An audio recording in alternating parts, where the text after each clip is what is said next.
పవిత్రమైనటువంటి తిరుమల వెంకటేశ్వర స్వామి పాదాల చెంత ఉన్నటువంటి రాష్ట్రీయ సంస్కృత విద్యాపీఠంలో విద్యార్థుల దగ్గర గంజాయి దొరకడం దురదృష్టకరం, బాధాకరం అంటూ టీడీపీ రాష్ట్ర అధికార ప్రతినిధి సప్తగిరి ప్రసాద్ ఆవేదన వ్యక్తం చేశారు. విశ్వవిద్యాలయం వైస్ ఛాన్సలర్ మరియు రిజిస్టర్ యొక్క చేతకానితనం వల్ల, పర్యవేక్షణ లోపం వల్ల ఈ రోజు విశ్వవిద్యాలయంలో విద్యార్థుల హాస్టల్స్ లో గంజాయి దొరకడం బాధాకరమని, సాక్షాత్తు రాష్ట్రపతి విజిటర్ గా ఉన్నటువంటి విశ్వవిద్యాలయంలో గంజాయి స్వైర విహారం చేయడం దురదృష్టకరమని అన్నారు. మాజీ ఎన్నికల ప్రధాన అధికారి గోపాలకృష్ణ ఛాన్సలర్ గా ఉన్నటువంటి ఈ విశ్వవిద్యాలయ పవిత్రతను స్థానికంగా ఉన్నటువంటి అధికారులు దెబ్బతీశారు. విశ్వవిద్యాలయంలో హాస్టళ్లపైన, విద్యార్థులపైన పర్యవేక్షణ, నిఘా కొరవడింది.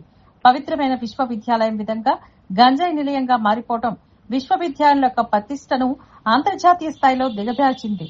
సాక్షాత్తు వీసీ తన యొక్క ఛాంబర్లో కూర్చొని తంబాకు, ఖైనీ, గుట్కా తింటూ విశ్వవిద్యాలయం ప్రతిష్ట దిగజారుస్తున్నారు. విద్యార్థులకు గంజాయి ఎక్కడి నుంచి సరఫరా అవుతుంది?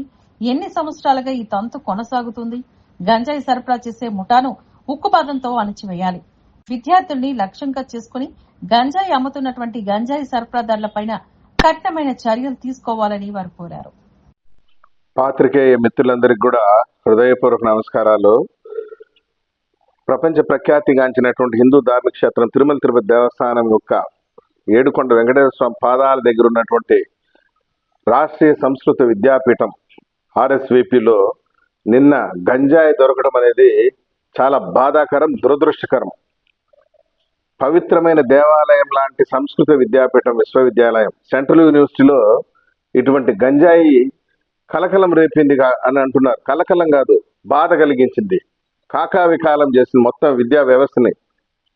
వైస్ ఛాన్సలర్ కృష్ణమూర్తి మరియు రిజిస్ట్రార్ యొక్క చేతగానితనం వల్ల, పరిపాలనలు చేయటము వాళ్ళ యొక్క నిర్లక్ష్యం వలన, పర్యవేక్షణ లోపం వల్ల ఈరోజు జరుగుతూ ఉంది. ఇటువంటి ఘటనలు బయటపడతా ఉన్నాయి. ఈరోజు బయటపడింది కాబట్టి మన ప్రపంచం వెలుగులోకి వచ్చింది. గంజాయి ఉందని అక్కడ విద్యార్థులు గంజాయి వినియోగిస్తున్నారని చెప్పి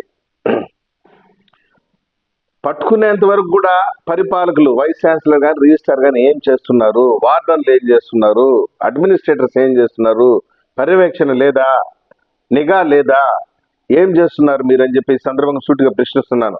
తక్షణం వైస్ ఛాన్సలర్ని, రిజిస్ట్రార్ని ఇద్దరు తొలగించాల్సిన అవసరం ఉంది. కేంద్ర మానవ వనరుల అభివృద్ధి శాఖ మంత్రిత్వ శాఖ జోక్యం చేసుకోవాలి. విశ్వవిద్యాలయాల యొక్క ప్రతిష్టని, పరువుని కాపాడాలి, పవిత్రతను నిలబెట్టాలి.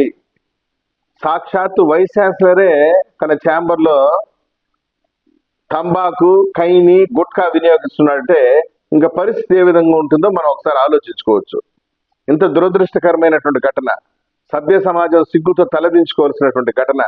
విద్యార్థుల్ని దేశానికి ఉపయోగపడే పౌరులుగా తీర్చిదిద్దాల్సిన ఈ విశ్వవిద్యాలయాల్లో గంజాయి వనం, తులసి వనంలో గంజాయి మొక్కల మాదిరిగా తయారైంది రాష్ట్రీయ సంస్కృత విద్యాపీఠం. తక్షణం వైస్ ఛాన్సలర్, రిజిస్ట్రార్ రీకాల్ చేయాలని ఈ సందర్భంగా, దీని వలన ప్రభుత్వానికి కూడా చెడ్డ పేరు తెచ్చేటువంటి కార్యక్రమాలు చేస్తున్నారు వీళ్ళు. కాబట్టి వీళ్ళని తక్షణం రీకాల్ చేయాలని కూడా ఈ సందర్భంగా గట్టిగా మానవ వనరుల అభివృద్ధి శాఖ మంత్రిత్వ శాఖ లేఖ రాస్తున్నాం.